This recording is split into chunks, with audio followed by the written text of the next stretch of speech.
Good morning, everybody. Today I am going to discuss with you a new topic, that is immune tolerance and autoimmune disease.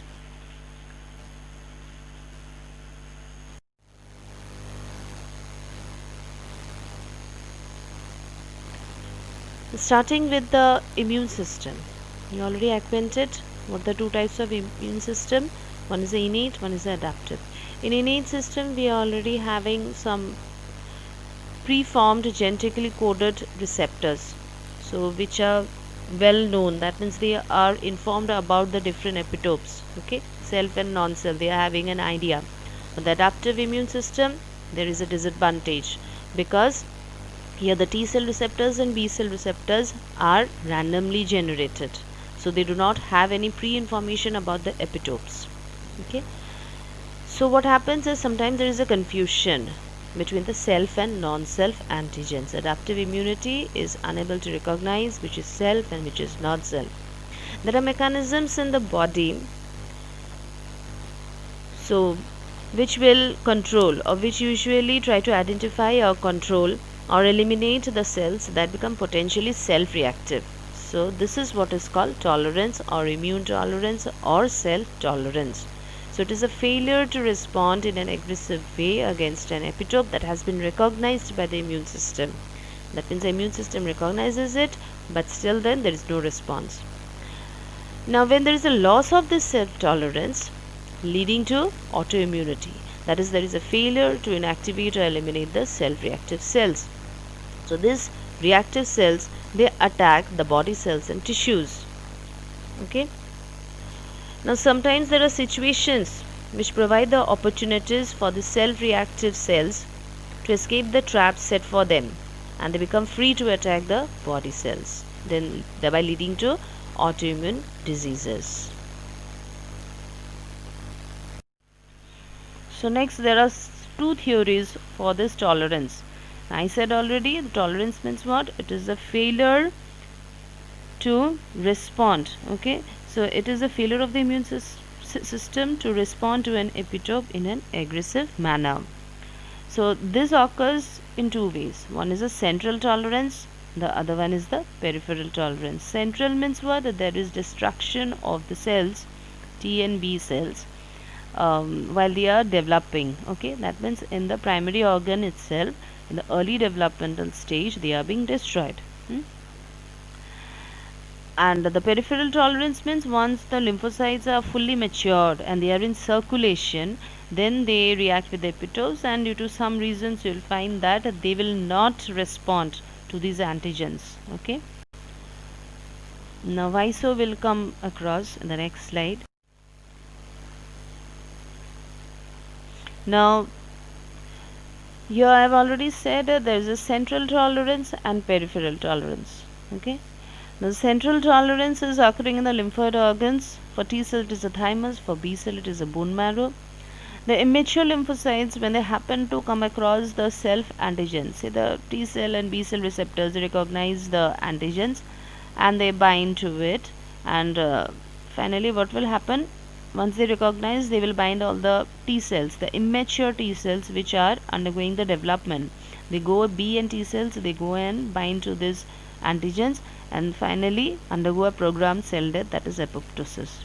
Majority have got this fate. Yes, in some cases, of course, there are some change occurring in the receptors, B and T cell receptors. Okay, and a very small portion actually happen to activate the T cells. Which T cells? CD4 helper T cells. Okay, but this is the major fate. So this is your central tolerance where the immature T and B cells are actually getting destroyed. Then you come to peripheral tolerance. Once the B and T cells are already matured, okay, and they come out of the primary organ, they are in circulation. Now they come across, suppose the receptors recognize an epitope, and then they'll present it to the T cell, B cells. Here what will happen? Two main fates. One is the energy, the other one is the suppression. So apoptosis actually do not occur. Okay, in peripheral tolerance there is very little chance for apoptosis. Mainly what occurs is energy and suppression. So how the body tries to maintain this tolerance in the periphery. Energy means what? These lymphocytes, once they bind to, they are not activated. They will bind definitely to the epitope, but they will not show the reaction because there is an inactivation of the lymphocytes. There is loss of response to the antigen. That is energy. The other way around is that once they are activated, fine, they are activated, CD4 cells. But there are some regulatory cells like CD8 cells, suppressor T cells, which are actually suppressing the activity or reducing the proliferation as well as activation of CD4 cells. Thereby, there is suppression. Though they got activated, but now their function is very less. So they get deactivated. So ultimately, you do not get the immune response. The cells are not responding. You do not get the immune response.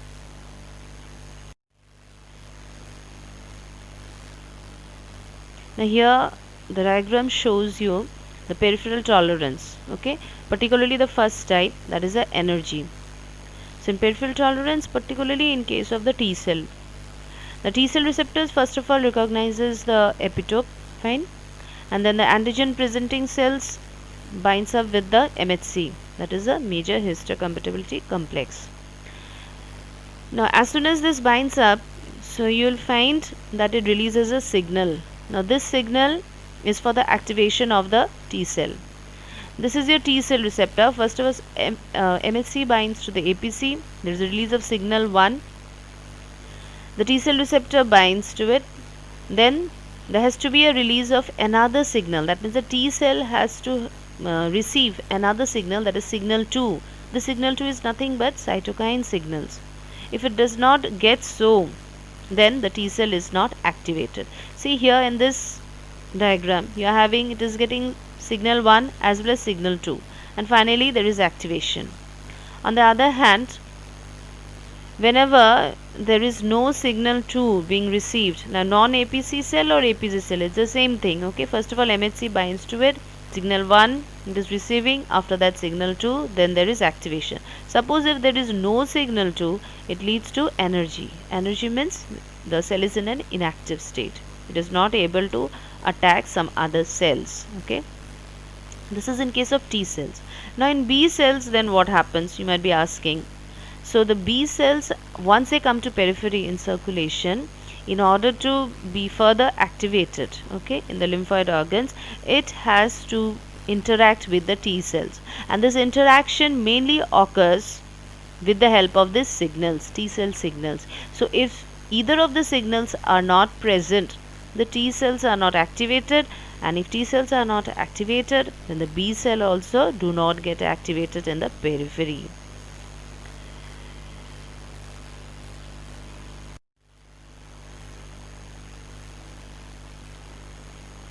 Now here I am speaking about the second condition, that is the suppression. By suppression, how do we create a tolerance, peripheral tolerance? Suppose this is an autoreactive cell. Now first of all, MHC will come and bind to it, okay. MHC already bound to it, and we have got this T cell receptors, okay. Now they are about to activate the T cells. See, the activation is occurring, okay, and they are, now what they are doing, once they get activated, they again attack some other body cells and tissues, okay. So what you are getting, autoimmune attack, autoimmune diseases occurs. But if there is a presence of some regulatory T cell like suppressor T cell CD8, or some other is CD4 CD25 cells, so what they'll do is that this communication, like that, they are not getting the second signal, due to which the activation is not occurring of this autoreactive cell. So you can see here a big cross, and then since they are not activated, so they are unable to attack the other cells of the body. So there is no autoimmune attack. Next, now I have said already before that this self tolerance has to be maintained. If this self tolerance is lost by any ways, then this results in autoimmune diseases, fine, that is autoimmunity.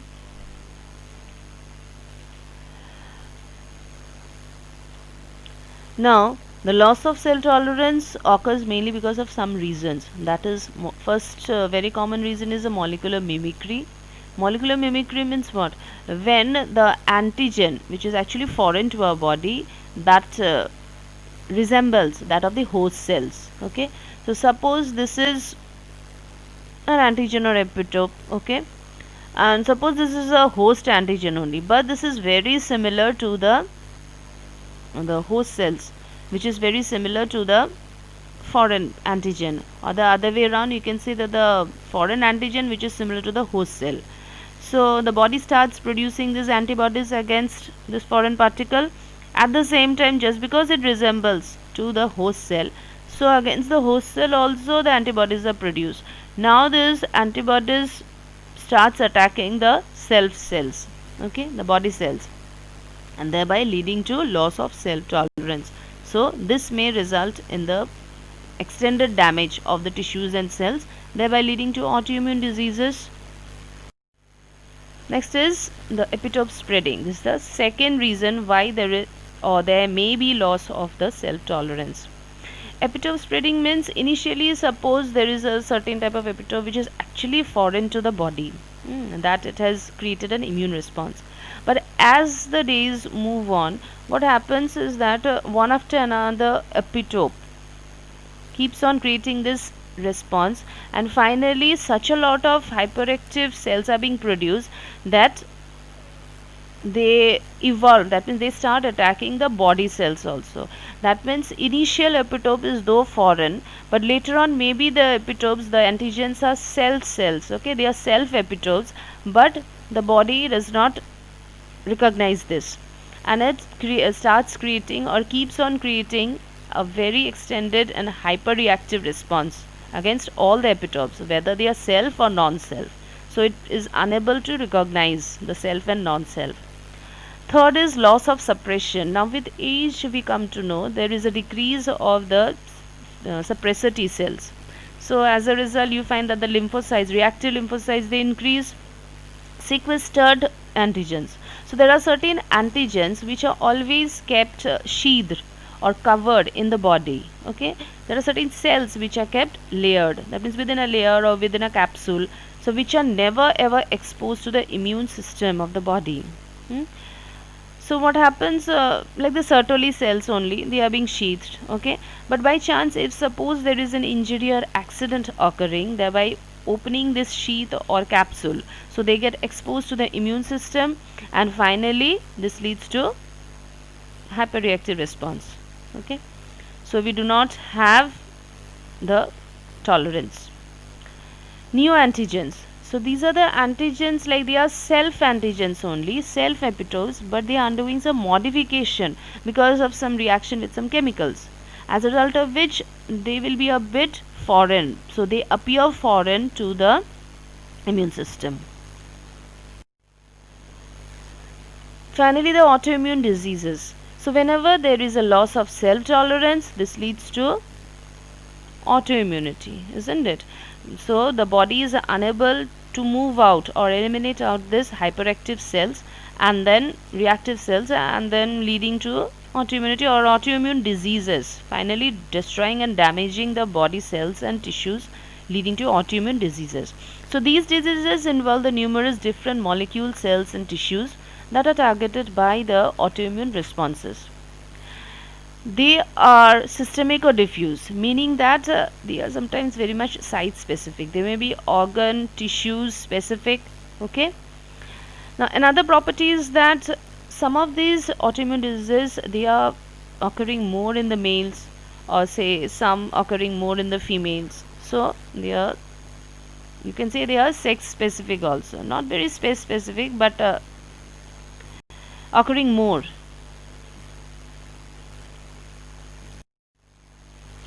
Now this is a chart which is showing you the different autoimmune diseases depending on which the tissue being affected, what is the antigen, though it may be self antigen, but the antigen being exposed and being affected, finally the disease. Like here in the anterior part of the eye, you find the disease is uveitis. And what is the antigen being affected against which the immune response is created? That is a beta 1 crystallin. Fine. Similarly, we are having connective tissues. The disease is scleroderma, and it is SCL70 PM SCL antigens. So you can go through some of them. These are very important. Graves' disease, thyroid gland. You can see one is the Graves' disease, the other is the Hashimoto thyroiditis. But see, the target antigen is different. Okay. Graves' disease, here it is a TSH receptor. Okay, where is Hashimoto thyroiditis? Given thyroglobulin. So just go through some are very important: myasthenia gravis, polymyositis, pemphigus vulgaris. These are very important ones. Okay.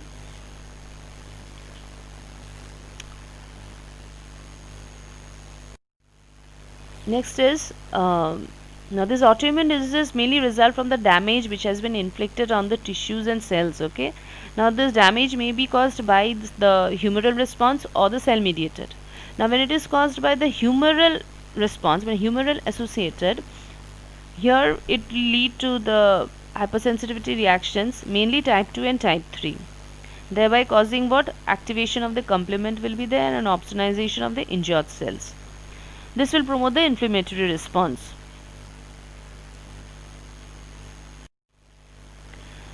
Then these are some of the diseases, that is autoimmune diseases caused by the humoral immune response. That is autoimmune hemolytic anemia showing a type 2 hypersensitivity, Goodpasture syndrome, then Hashimoto thyroiditis, rheumatic fever, rheumatic arthritis. Okay, which type of hypersensitivity? This is very important. Okay. Next we come to the cell mediated autoimmune diseases. So from the name itself, it's very much understood. It is because of the cell mediated injury. Type 4 hypersensitivity reactions occur here, and the response is cytotoxic T cell response. Now this is a chart showing you actually there are some associations with the autoimmune diseases. Some gene, that is a HLA linked gene, may be there, okay, associated with the autoimmune disease. Okay, MHC or HLE linked. Okay, and for the same you'll find many of the diseases, though they are different diseases, but they are linked up with the same gene. Okay, like B27 has been linked up with uveitis as well as ankylosing spondylitis. Similarly, DR3 you can see in Graves' disease, in multiple sclerosis, myasthenia. Okay, DR4, which you can see in type 1 insulin dependent diabetes mellitus, you can see in pemphigus vulgaris, okay, rheumatoid arthritis, etc. So just one or two you can just memorize. Okay, thank you very much for listening. Please go through this. This is a very new topic for you, and at least through the charts, particularly what is tolerance, what is autoimmunity, and what are the diseases, the different autoimmune diseases which may result. Fine, thank you.